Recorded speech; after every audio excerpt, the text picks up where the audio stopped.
సాధనం మాత్రమే.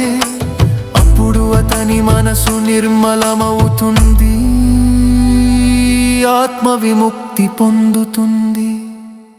ప్రస్తుత మానవుడు తెలుసుకోవలసిన పాఠం: ఈ యుగంలో మనిషి తన గుణం, కర్మ, ధర్మం నవి మరచిపోతున్నాడు. ప్రతి ఒక్కరూ ఇతరులను పోలి ఉండాలని, వారి జీవితం పొందాలని ప్రయత్నిస్తున్నారు. దీనివల్ల మనసు అసంతృప్తి, అసూయ, పోటీతో నిండి